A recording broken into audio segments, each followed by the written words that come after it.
Hello guys, welcome to a brand new mixing tutorial, and let's talk about my cover of new Millenium Cyanide. Christ!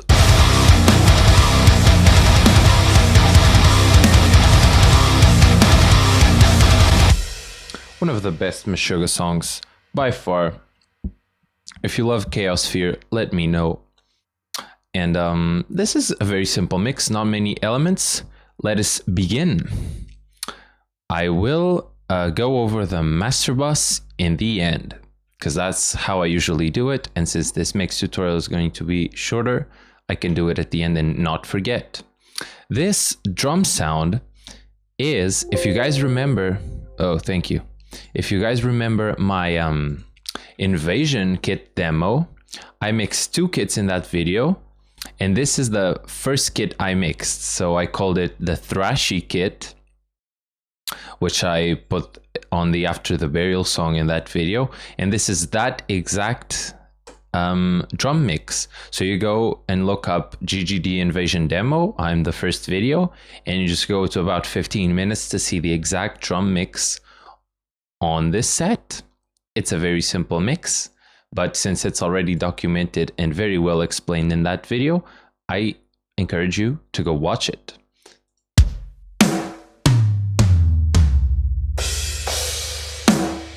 As you can see, a very snappy, not too roomy of a mix, which is good for fast stuff like this. There's only one difference, which is I went harder on the drum bus clipping. So I turned up the gain to 3 dB so that the kick would also run into the clipping wall. And it sounds a little bit more aggressive that way.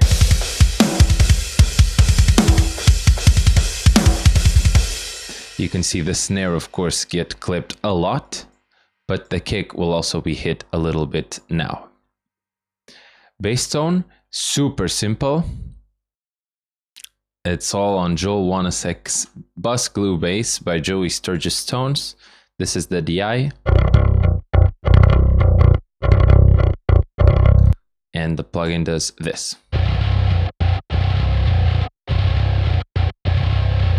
Lots of low-end compression, a bunch of top-end compression as well.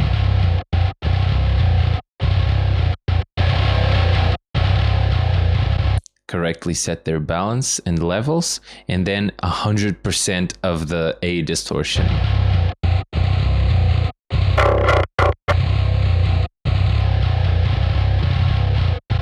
A is the coolest to me most of the time, and it's the thrashiest that fit in this mix better. And the guitar tone, completely done with free plugins, as well as a $140 guitar. 140 euro, I think. So the Harley Benton I borrowed from Xavier, which is my friend bassist of Fifth Empire, the band I'm also playing on. And this guitar is a cheap beast. So I borrowed it from him to prove that if you literally give me a $140 guitar and free plugins, I'll get you an awesome guitar sound. And that's how you should be thinking about stuff. And if you're gonna get your first 7-string guitar, don't shell out a lot of money because you don't need to. So let's go about the tone. Oh, this is the DI.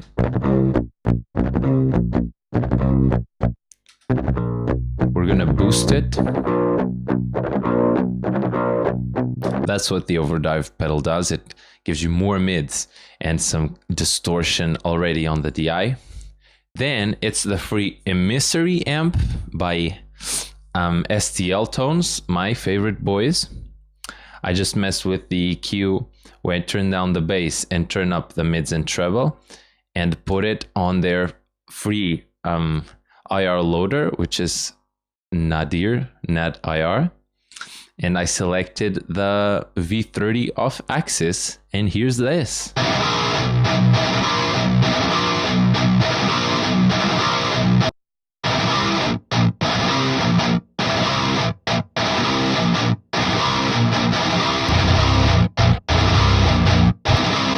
Is that a tone or what? That's how simple it is.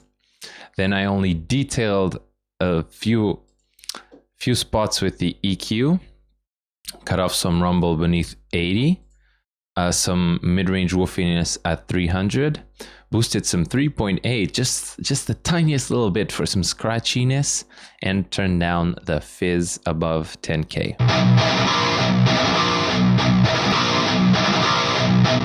Very subtle. And another very subtle thing, a compressor for the low palm mutes.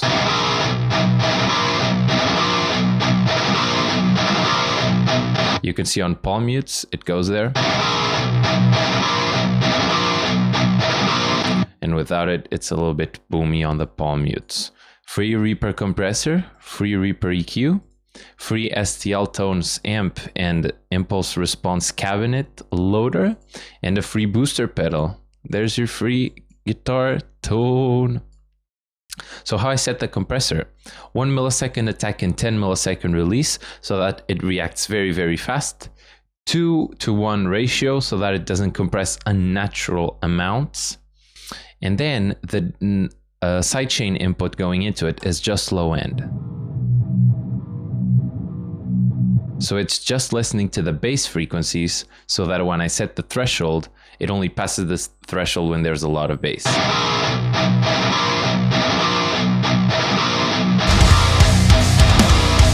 Oh, that's a cool guitar tone. And then I forgot there was 2 extra, very little plugins on the bass after that. The Joel Wanasek Buscool bass. After that, there is a limiter, which I use to make sure every note is consistent and no note is stronger than another.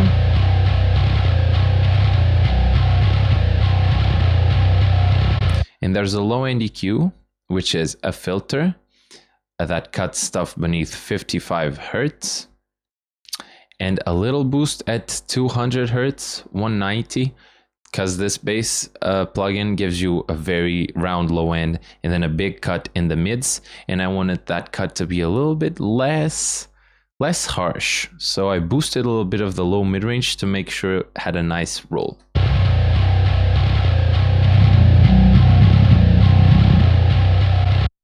That's the frequency. I just exaggerated it for you to hear. These cool lead sounds.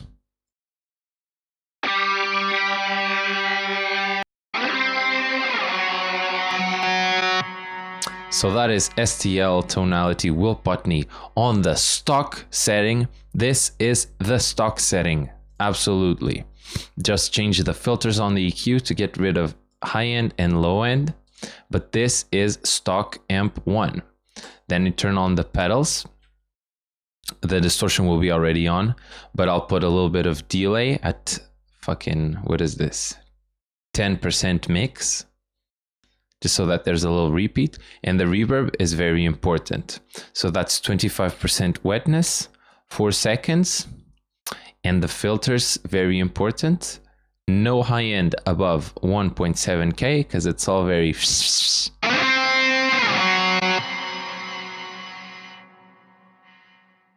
You can hear how the reverb is very fizzy if I don't filter the high end out of it.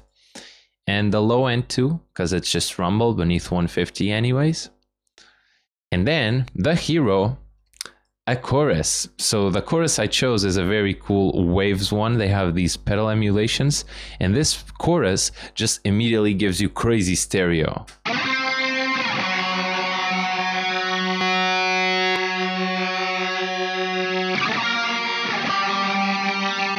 It's very stupid and exaggerated, but it's exactly what I was looking for.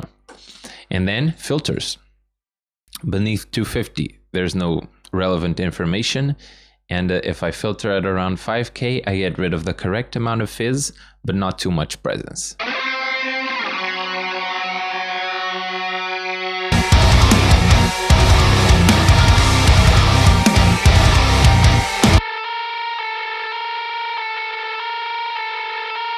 This guy is the same thing, same tone, but without the delay pedal and without the chorus pedal. And then the filters are a bit more aggressive, so all the way up to 500.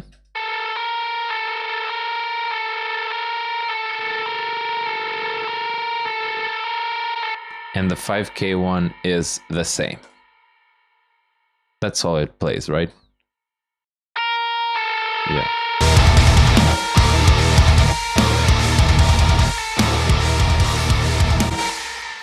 my cool blindfolded solo. Jesus Christ. Let's see what's going on here.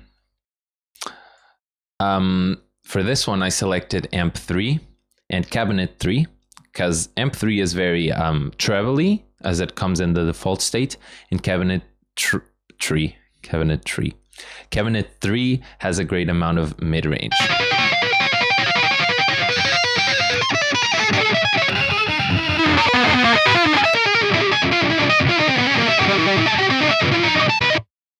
So yes, that is exactly how I played it. And instead of the chorus pedal, I'm using another free plugin here, which is called Wider by Infected Mushroom. It literally just is going to make the solo go a little bit to the sides.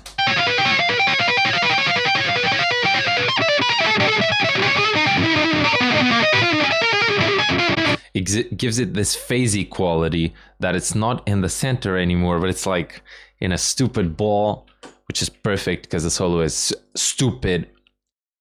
Then a little bit of reverb to put it in its place. Very short decay, half a second. 30% mix and the low end roll off at 160. You can hear how short it is on the tail. That's all you need. And then, of course, filters. So the low end is rolled off at 140 and the high end is rolled off at 6K.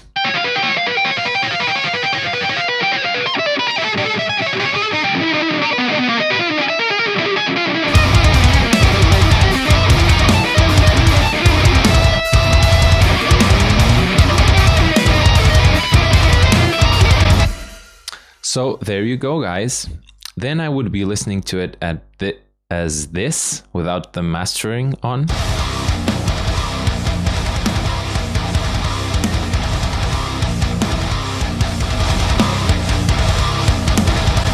Very cool.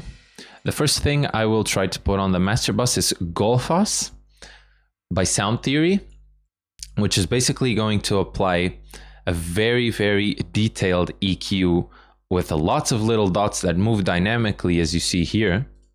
And they're going to try to make my mix sound better. This is what it's meant to do, literally. It has a curve of the human hearing that it thinks is pleasant, and it dynamically reacts to your music.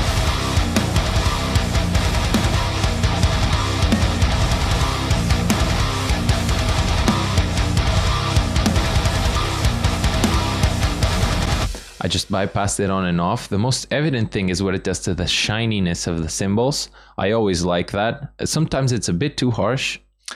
And what it does to the kick, because the kick is a little bit boomy on the upper lows.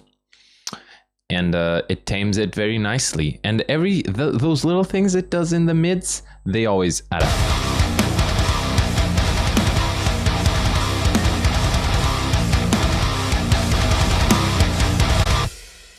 I like it. Then my usual mix compressor, the Joel Wanasek Bus Glue Mix. No Small Time adds a little bit of mastering effect, so bass enhancement and stereo widening for the guitars.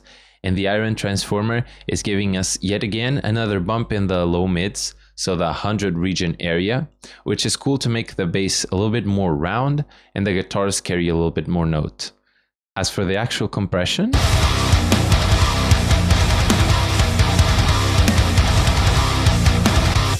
that's anywhere between 1 decibel and 2 decibels of gain reduction. Linear multiband, so I use a multiband compressor on the what is this called? The mix bus. I use it there because it helps me get it's like a second opinion on the mix. Golfos is a second opinion on the mix in the way that it's going to tell me if my kick is a little bit boomy or if my cymbals need high end, which they always do, and it's going to do it with infinite bands. But a multi-band compressor usually only has 5 or 6 bands, so it's a little bit more, I was going to say it's more detailed, which is ironic because it's less detailed, but you get a more region view of your mix. So if I play my mix through it, here's what it does.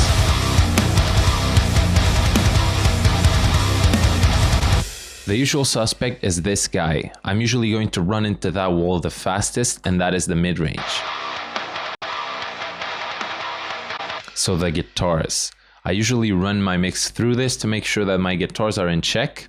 If they're in the right position, this will be moving a little bit. If they're very quiet, this won't move.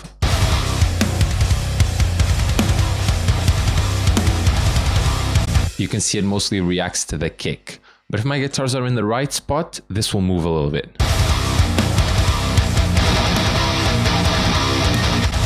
And that's exaggerated. So this is like my little second opinion on the mix, and the little compression that it does independently on each band also sounds good. Just another layer of compression. And now my master limiter. So ozone, and in this mix, I think it was important to note, there is a high pass filter at 30 Hertz, because the kick on this drum mix is a little bit subby, because of the way I mixed it a few months ago. I still liked it, but it had to be taken off here in the mastering stage. So there's an EQ going into the limiter, and my usual fast character, so that it really quickly cuts the kick and the snare instead of ducking the entire mix and making it sound like this. And let's see the gain reduction.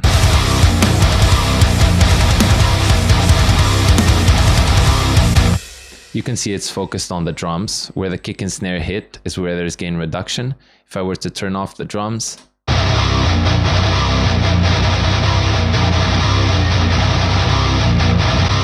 there's a few moments in the guitar and bass where they're louder and they will hit, but the big culprit is the drums.